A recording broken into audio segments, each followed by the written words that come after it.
Hello student, good morning. Today we will going to discuss next numericals of chapter gravitation. तो जैसे कि हमारे पास एक्सरसाइज का क्वेश्चन नंबर 14 क्या दिया हुआ है, a stone is release from the top of a tower of height 19.6 metre. Calculate its final velocity just before touching the ground. देखो यहाँ पर हमारे पास क्या है, एक टावर है. एक टावर की जो हाइट दी हुई है वो हमारे पास कितनी है, 19.6 मीटर है. और एक स्टोन को यहाँ से रिलीज किया, एक स्टोन को यहाँ से रिलीज किया. इट मीन्स इस पॉइंट के ऊपर जो वेलोसिटी है वो हमारे पास कितनी है, 0. क्योंकि 0 वेलोसिटी होगी तभी बॉडी नीचे की तरफ आई. अगर इस पॉइंट के ऊपर कुछ वेलोसिटी होती तो बॉडी ऊपर की तरफ जाती. तो यहाँ पर ये पूछ रहा है calculate its final velocity just before touching the ground, कि जब ग्राउंड को टच करता है उससे जस्ट पहले जो फाइनल वेलोसिटी है स्टोन की वो कितनी है. तो देखो यहाँ पर हमारे पास क्या दिया हुआ है, इनिशियल वेलोसिटी दी हुई है. क्वेश्चन नंबर 14 का सॉल्यूशन क्या दी हुई है हमारे पास, इनिशियल वेलोसिटी. इनिशियल वेलोसिटी को हम रिप्रेजेंट कर रहे हैं यू से. इनिशियल वेलोसिटी हमारे पास कितनी दी रखी है, 0 मीटर पर सेकंड. क्या दी हुई है, height of a tower. Height of a tower जिसको हम रिप्रेजेंट कर देंगे किससे, एच से. हाइट ऑफ टावर हमारे पास कितनी है, 19.6 metre. Calculate its final velocity just before touching the ground. क्या पूछ रहा है, फाइनल वेलोसिटी. फाइनल वेलोसिटी को किससे रिप्रेजेंट कर देंगे, v से. अब देखो यहाँ पर हमारे पास v भी है, u भी है, h भी है और फाइनल वेलोसिटी पूछ रखी है और हमारे पास क्या है, u और h. तो कौन सी इक्वेशन यूज करेंगे, using equation v square minus u square is equal to 2gh. क्योंकि एक्सेलरेशन ड्यू टू ग्रेविटी है डाउनवर्ड वैल्यू कैसी होती है, पॉजिटिव. अब यहाँ पर वैल्यू नहीं दे रखी तो वैल्यू आप कितनी लगाओगे, 9.8 मीटर पर सेकेंड.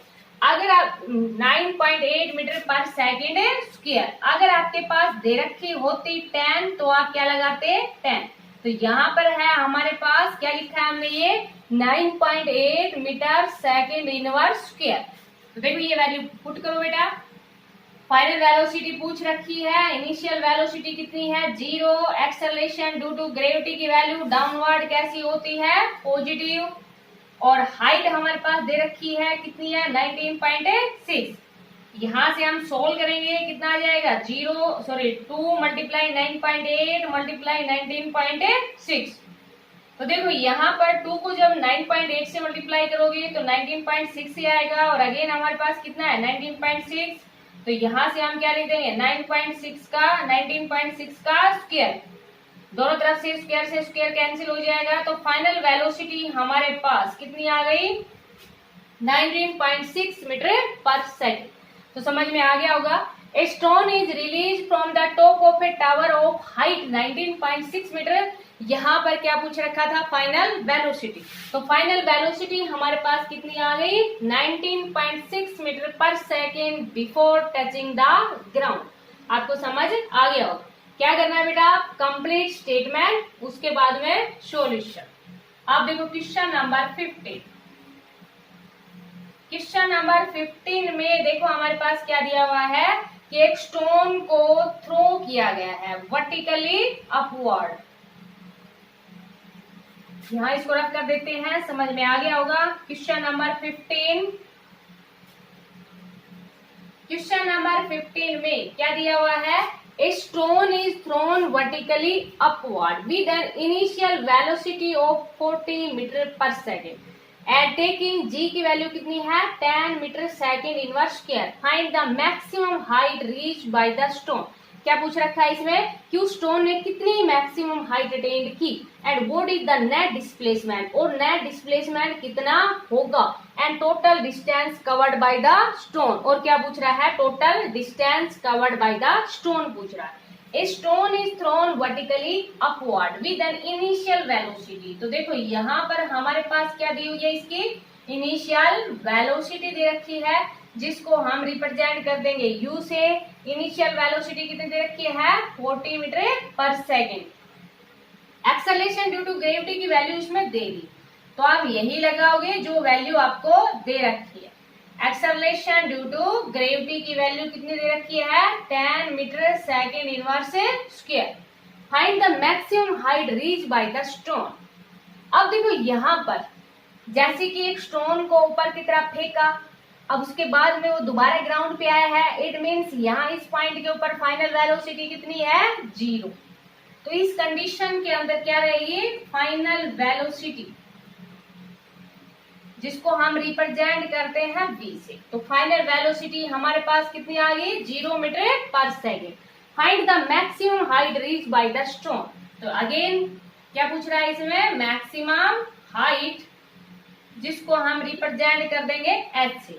तो यूजिंग इक्वेशन, कौन सी इक्वेशन यूज करें v square minus u square is equal to 2gh। v कितना है 0, u हमारे पास कितना दिया हुआ है 40 मीटर पर सेकेंड। अच्छा देखो अपवर्ड है ना, तो एक्सेलरेशन ड्यू टू ग्रेविटी ऊपर की तरफ कैसी वैल्यू होती है नेगेटिव, समझ आ गया होगा 2 माइनस 10। और मैक्सिमम हाइट यहाँ पर पूछ रहा है, तो देखो यहाँ से आपके पास कितना आ गया -40 का square is equal to -20 into H आ गया, माइनस से माइनस कैंसिल हो गया, तो h इज इक्वल टू कितना आ गया 40 मल्टीप्लाई 40 डिवाइड बाई 20। तो यहाँ से हाइट है वो हमारे पास कितनी आ गई 80 मीटर, समझ आ गया बेटा। तो maximum height attend bye the stone, stone के द्वारा मैक्सिमम हाइट कितनी अटेन की गई, तो कितनी अटेन की गई 80 मीटर। अच्छा देखो यहाँ पर क्या कह रहा है find the maximum height reach by the stone and what is the net displacement and total distance covered by the stone.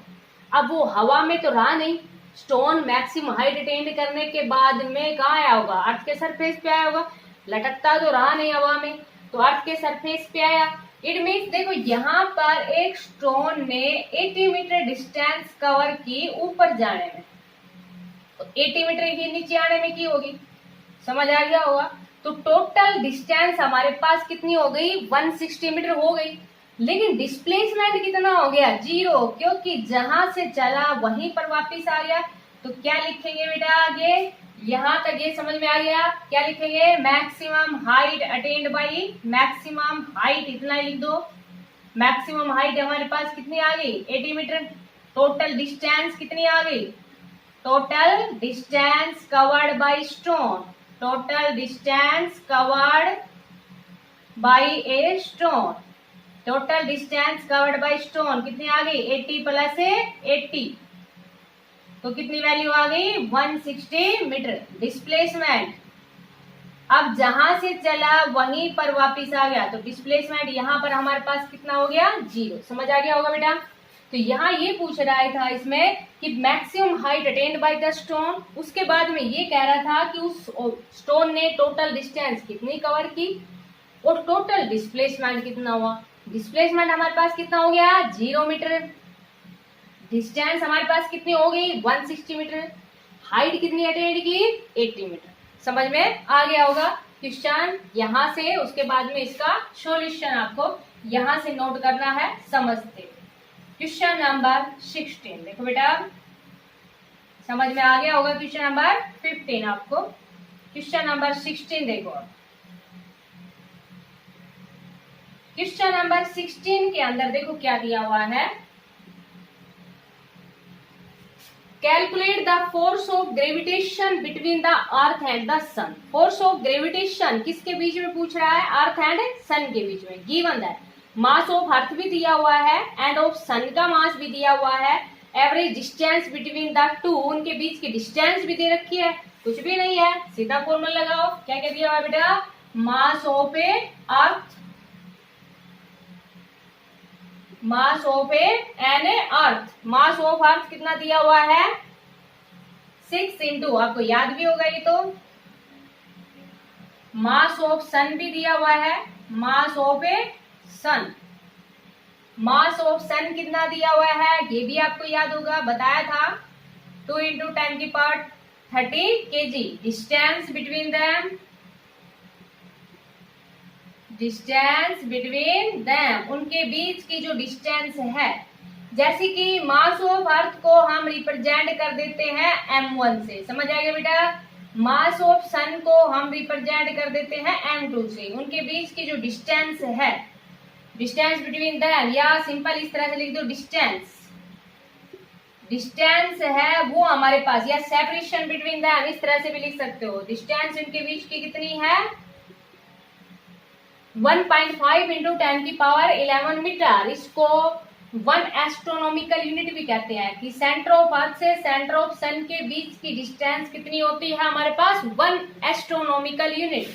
1 astronomical unit means 1.5 into 10 की पावर 11 मीटर है, इतनी डिस्टेंस है।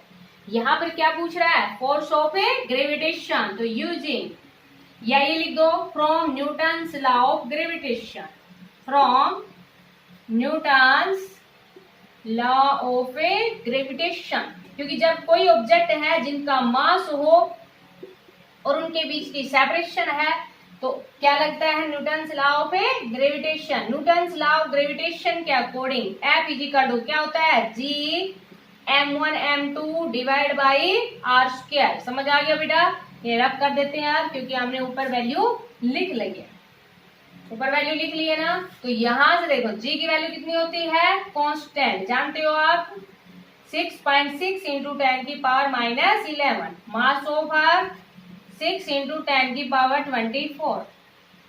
मास ऑफ सन 2 इंटू 10 की power 30। तो आप इस तरह से किसी के बीच में भी अगर फोर्स पूछा जाता है तो आप इसको सॉल्व कर सकते हो। इनके बीच की सेपरेशन कितनी दे रखी है, 1.5 इंटू 10 की पावर 11 का स्क्वायर। ठीक है बेटा, आप इसको सोल्व कर लोगे।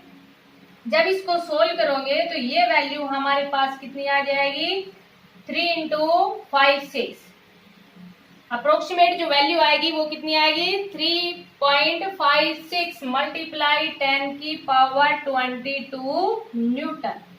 देखो बेटा सोल्व कैसे करोगे आप इसको, कि जैसे ये वैल्यू है ना 6.67, इसको 6 से मल्टीप्लाई करना, इसको 2 से मल्टीप्लाई करना। ठीक है बेटा, 1.5 का स्क्वायर करना, उससे डिवाइड कर देना। और जो 10 की पावर होती है ना, जैसे 10 की पावर -11 है, 10 की पावर 24 है, 10 की पावर 30 है, जो प्लस की पावर है, जैसे प्लस की है वो आपस में जुड़ जाएंगी, और जैसे माइनस की है वो सब्ट्रैक्ट हो जाएगी, क्योंकि जब बेस सेम हो तो पावर जुड़ जाती है ना। यहाँ से देखो 10 की पावर 24 आ जाएगा, प्लस 30 आ जाएगा, माइनस कितना आ जाएगा, 11 आ जाएगा, और ये ऊपर जाएगा 10 की पावर 11, तो ये किस में चला जाएगा, ऊपर जाएगा तो माइनस में जाएगा, और 2 है तो ये कितना आ जाएगा, -22। जब आप इसको सोल्व करोगे तो ये वैल्यू हमारे पास अप्रोक्सीमेट कितनी आएगी, 3.56 इंटू 10 की पावर 22 न्यूटन। तो ये हमारे पास क्या है, force of gravitation between the earth and sun. आपको समझ में आ गया होगा।